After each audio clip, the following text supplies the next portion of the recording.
Saya ada cerita sedikit, ini kisah nyata. Sewaktu saya masih aktif Badan Intelijen Pertahanan di bawah Kementerian Pertahanan. Karena DIA atau Defense Intelligence Agency tugasnya berbeda dengan CIA, tugasnya berbeda dengan FBI. Jadi kalau tidak punya DIA, banyak hal yang bocor dalam defense atau melindungi keutuhan bernegara. Jadi suatu hari dulu, salah satu tugas di hari Rebo, di mana Senin, Selasa, Kamis, Jumat, Sabtu, Minggu saya adalah makhluk ekonomi. Di hari dulu, suatu hari dulu, saya di hari Rabu adalah abdi negara yang mendedikasikan sebagian waktu untuk bidang ekonomi, pertahanan ekonomi. Nah, suatu hari kita kedatangan sama tamu dari Amerika, dari Armada ke-7. Saya tidak sebutkan namanya, tapi saya mau menceritakan dongengnya. Nah, sahabat semua, jadi mereka ini bertanya bahwa mereka melihatkan peta. Peta itu adalah partly bangunan-bangunan di Laut Cina Selatan, pulau-pulau yang dibangun dari sejak 2000-an sehingga tahun 2016-2017. Di situ terlihat bahwa bangunan itu besar sekali, arahnya adalah ke Natuna. Dan pangkalan militer di sana kosong. Jawaban dari pasukan ke-7 itu bilang, nanti ini gasnya dan minyaknya ngambilnya dari Natuna, gitu ya. Pertanyaan dia adalah, Indonesia sebenarnya di pihak mana, gitu ya. Menarik pertanyaannya. Indonesia di pihak mana? Nah, saya bersama 6 senior, mereka-mereka yang sudah berpengalaman puluhan tahun di dunia pertahanan ini, saya cukup agak shock dengan pertanyaan dari pihak Armada ke-7 ini. Ternyata Indonesia sebenarnya dikaruniai orang-orang pintar, karena ke-6 orang senior tadi menjawab sangat diplomatis. Jawaban dia adalah, kami all along, dari dulu berada di pihak Amerika, tetapi kenapa sih Amerika ngacak-ngacak Indonesia dengan teroris, dengan act of terror? Kalimat itu cukup menskak mereka, bahwa Amerika ini kalau kita mau bersama-sama kok sering ngacak-ngacak Indonesia sih, gitu ya. Dan jawaban dia, oh enggak, kami jawabannya agak sedikit diplomatis, tapi kita tahu bahwa dia nggak siap dengan pertanyaan tersebut, gitu ya. Terus ada satu lemparan dari saya adalah, wah, enakan sama Tiongkok, karena Tiongkok kalau kita minta portfolio keuangan langsung turun. Jawaban dia, wah nggak bisa, Amerika itu swastanya independen, negara nggak bisa atur. Saya bilang, nggak gitu. Amerika itu sewaktu mengambil Libya, mengambil Afghanistan, mengambil Irak, segala macam, militer dulu, habis itu swasta masuk ke sana dan panen akbar, itu perampokan, kita bilang itu. Itu artinya swasta dikendalikan oleh negara juga, dan negara di garis depannya. Serangan-serangan tadi membuat ke-7 orang dari Armada ke-7 dari Seven Fleet tadi cukup kaget, gitu ya. Dan saya merasa pelajaran yang paling berharga pada saat itu, ternyata Indonesia dikelilingi oleh orang-orang yang powerful, dan begitu di dalam meja sidang itu ternyata sangar juga, gitu ya. Dan saya sampai sekarang masih sama mereka, karena dia mentor-mentor saya, udah hampir 18 tahun kami bersama-sama. To make story short, mereka akhirnya pamit pulang, dan begitu salaman terakhir adalah, kami sudah datang ke seluruh negara ASEAN, belum pernah kami berhadapan dengan orang-orang powerful seperti Anda. So kami understand posisi Indonesia. Dia menyulurkan tangannya kepada petinggi yang di Indonesia dengan pertanyaan sangat sederhana. So next time, give us the name that we can trust. Jadi ke depan, berikan sebuah nama yang kami bisa percaya. Sahabat, saya tidak urai. Anda boleh artikan sendiri nanti sambil tidur, apa maksudnya nih, give the name that we can trust. Apakah dia tidak percaya dengan pemerintahan yang sekarang, atau ini ada grand plan yang lebih besar daripada itu? Tapi itu semua hanya kiasan, hanya sanepo, hanya nanti cerita sebelum tidur untuk Anda diskusikan dengan diri sendiri atau dengan sahabat semua. Saya hanya bercerita bahwa Indonesia ini banyak sekali orang-orang yang powerful. sayangnya dia tidak berada di lingkaran politik. Kembali kita bercerita tentang geopolitik, geostrategi, geoekonomi, tapi dari sisi internasional. Sahabat semua, Partai Demokrat berkuasa. Jauh-jauh hari saya adalah orang yang memihak kepada, di Partai Demokrat ya, saya memihak pada Bernie Sanders. Karena bukan apa-apa, karena Bernie Sanders memiliki penasihat keuangan atau economic advisors-nya, dia adalah Stephanie Kelton. Stephanie Kelton adalah seseorang yang sama dengan saya, sangat mempelajari dan memperhatikan dan mendetail sekali tentang MMT, Modern Monetary Theory. Di dunia ini hanya 2 negara yang mempraktekkan MMT, Modern Monetary Theory, yaitu Amerika dan Tiongkok. Amerika sejak tahun 71, Agustus 71, dan Tiongkok sejak 1989. Dan saya berharap Indonesia menjadi negara ketiga menggunakan MMT secara murni, di mana kalau old mind saat ini masih belum mau menerima MMT, mudah-mudahan new mind nanti di 2024 bisa mengadopsi sehingga kita menjadi negara berdaulat melebihi Tiongkok dan melebihi Amerika. Kenapa kita bilang mengatakan melebihi? Sahabat semua, Tiongkok itu negara kontinental. Indonesia negara archipelago maritim. Amerika kontinental. Maka kontinental dengan archipelago dengan maritim itu 2 ball game atau 2 permainan yang berbeda. Dan sahabat semua tahu bahwa Tiongkok itu yang subur hanya sisi timur dari Tiongkok. Tengahnya Tiongkok kering, baratnya Tiongkok kering. Jadi sisi timur lah yang menghidupi 1,5 miliar penduduk Tiongkok. Jadi Tiongkok tidak memiliki sumber daya alam seperti Indonesia. Tidak memiliki sumber daya alam yang di bawah tanah, tidak seperti Indonesia. Tidak memiliki sumber daya alam di atas permukaan tanah seperti Indonesia yang subur dengan vulkanik tektonik yang selalu Allah berikan rutin gempa kecil yang untuk disebar pupuknya tadi. Tiongkok tidak memiliki itu. Amerika punya, sama Amerika juga tidak punya. Dan saat ini yang menarik, negara seperti Tiongkok yang tidak punya sumber daya alam, tetapi dia bisa menguasai di bursa rare earth atau tanah jarang, bursa tanah jarang. Nah, tanah jarang itu, sahabat semua, bukan hasil tambang.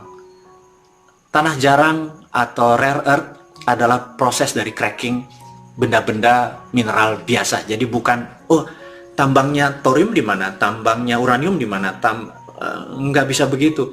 Karena untuk mendapatkan itu mereka harus melalui proses cracking. Dan saat ini mereka untuk bahan cracking tersebut mereka bisa ngambil materialnya, misalnya dia ngambil nikel, kemudian dapat lithium, dibayarnya nikel. Dia bisa ngambil bauksit, dia bisa ngambil yang lain, nanti dia bisa mengambil thorium dari sumber yang lain. Jadi terkadang karena kebodohan kita, ya kita akui, nggak usah pejabat ya, kita akui, termasuk saya, adalah membiarkan sumber daya alam kita yang diambil, yang dibayar yang termurah gitu ya.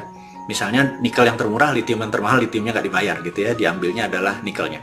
Dan saya sebenarnya sudah gerah sebenarnya secara pribadi, sumber daya alam kita ini harusnya tidak boleh dikelola seperti itu. Jadi kalau bisa jangan sumber daya alam diambil mentah atau ore-nya, tetapi harus sampai finish produknya. Jadi kalau nikelnya 99,9-nya refinery-nya harus di Indonesia. Kalau mau ambil uraniumnya sampai uranium 99,9 di Indonesia. Kalau mau ambil aurum atau emasnya yang dari Freeport atau dari kopernya itu jangan koper konsentrat dikirim ke luar negeri.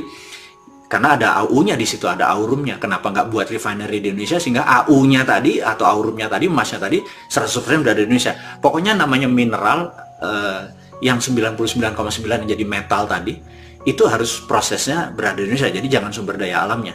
Nah, sekali lagi, mereka menjadi negara besar, Amerika dengan teknologi dan hak paten, dengan kekuatan berpikirnya.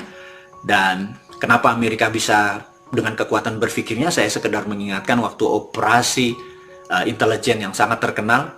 Boleh baca bukunya ya, saya setiap bulan saya baca buku satu. Sekarang saya lagi baca buku namanya Oneness versus 1%. Oke, kita nggak usah bicara lagi, hanya membuktikan bahwa saya setiap bulan baca. Dan ada salah satu buku yang menarik, judulnya Operation Paperclips. Operation Paperclips ini adalah sebuah operasi intelijen dari CIA yang mengambil 1.100 ilmuwan Jerman sebelum Rusia menyerang Jerman. Jadi sebelum Hitler dieksekusi. Nah, 1.100 ilmuwan tadi dibawa ke Amerika menjadi warga negara Amerika, dan sejak saat itu Eropa tidak mendapatkan Nobel banyak seperti Nobel yang diperoleh oleh bangsa Amerika karena mengambil orang-orang pinter. Dan di sana kita tahu patennya itu bisa ribuan per hari, di Indonesia cuma 6 kali setahun, paten internasional ya. Dan di sini bahwa Amerika adalah negara yang sangat mengutamakan free thinking, bebas berpikir, anything possible di Amerika. Nah, sementara China karena sentralisasi, dia strong di government, kekuatan dia adalah di trading. Karena bangsa Tiongkok atau Chinese adalah secara bawah sadarnya adalah bangsa pedagang, kekuatan mereka di dagang. Jadi yang satu jago dagang, yang satu jago teknologi dan free thinker. Kedua bangsa ini dan negara ini menjadi bangsa besar, dan karena itu kalau Indonesia menggunakan MMT, Indonesia ini bangsa yang luar biasa. Satu, bangsa Indonesia bangsa yang kreatif. Udah, jangan ditanya deh. Bangsa Indonesia bawah sadarnya adalah orangnya kreatif.